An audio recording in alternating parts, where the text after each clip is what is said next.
ଥରେ ରୀନା ଚଢ଼େଇ ଓ ତା ସ୍ୱାମୀ ଟୁନା ଚଢ଼େଇ ମିଶିକି ଜଙ୍ଗଲରେ ଗୋଟିଏ ଜାଗାରେ ଫୁଲକୋବି ଚାଷ କରିଥାନ୍ତି। ତାଙ୍କ କ୍ଷେତରେ ଭଲ ଫୁଲକୋବି ମଧ୍ୟ ଫଳିଥିଲା। ସବୁ ଫୁଲକୋବିକୁ ନେଇ ଟୁନା ଚଢ଼େଇ ବଜାରରେ ବିକ୍ରି କରିଦେଉଥିଲା। ଏମିତି କରି ତାଙ୍କ ସ୍ୱାମୀ ସ୍ତ୍ରୀ ଦୁଇ ଜଣଙ୍କ ଜୀବନ ଅତି ଖୁସିରେ ଅତିବାହିତ ହେଉଥିଲା। ଦିନେ କ୍ଷେତରେ ଫୁଲକୋବି ଫଳିଥିଲା। ସେଇ ଫୁଲକୋବି କ୍ଷେତ ନିକଟକୁ କଳାକାଉ ଏବଂ ତାର ମାମୁଁ ଶାଗୁଣା ଆସିକି ପହଞ୍ଚିଲେ। ଶାଗୁଣା ମାମୁଁ, ମୋ ଆଖିକି ଯାହା ଦେଖାଯାଉଛି ତୁମକୁ ସେଇଆ ଦେଖାଯାଉଛି ତ? ନାହିଁ ନାହିଁ କାଉ ଭଣଜା, ମତେ କିଛି ଦେଖାଯାଉନି। ମତେ କେବଳ ସେ ଫୁଲକୋବି ଗଡ଼ା ଦେଖାଯାଉଛି। ସତରେ ଶାଗୁଣା ମାମୁଁ, ଭାରି ଛତରା ଚଢ଼େଇ ତମେ। ମୁଁ ସେଇ ଫୁଲକୋବି କଥା ହିଁ କହୁଛି।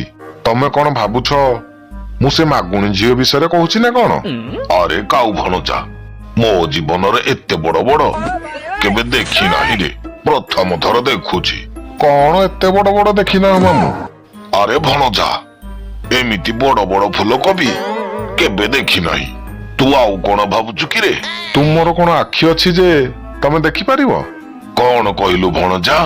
ମତେ କିଛି ଶୁଭିଲାନି। ହେଇଟି ଶାଗୁଣା ମାମୁଁ, ତୁମର କିଛି ଶୁଣିବା ଦରକାର ନାହିଁ। ଏଠି ବେଶୀ ସମୟ ରହିଲେ ଆମ ପାଇଁ ବିପଦ।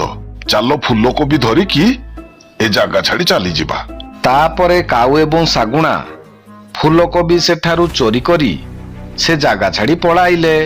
ତା ପରଦିନ ରୀନା ଚଢ଼େଇ ଓ ଟୁନା ଚଢ଼େଇ ତାଙ୍କ ଫୁଲକୋବି କ୍ଷେତକୁ ଆସି ଦେଖିଲେ ତାଙ୍କ ଫୁଲକୋବି ଗୁଡ଼ା କିଏ ଚୋରି କରି ନେଇଯାଇଛି।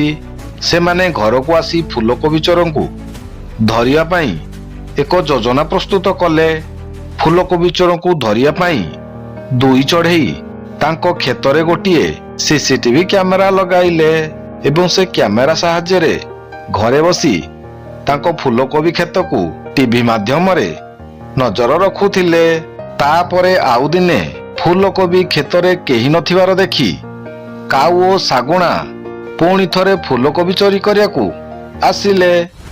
ଏମିତି ଫୁଲକୋବି ଚୋରି କରୁଥିବା ସମୟରେ ରୀନା ଚଢ଼େଇ ଓ ଟୁନା ଚଢ଼େଇ ଘରେ ବସି ଟିଭି ମାଧ୍ୟମରେ ଶାଗୁଣା ଓ କାଉକୁ ଦେଖିଲେ। ତାପରେ ସେମାନେ ବାଡ଼ି ଠେଙ୍ଗା ହାତରେ ଧରି ଫୁଲକୋବି କ୍ଷେତକୁ ଆସି ପହଞ୍ଚିଗଲେ।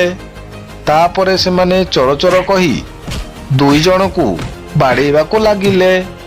ସେହିଦିନ ଠାରୁ ଶାଗୁଣା ଓ କାଉ ଚୋରି କରିବା ଛାଡ଼ିଦେଲେ।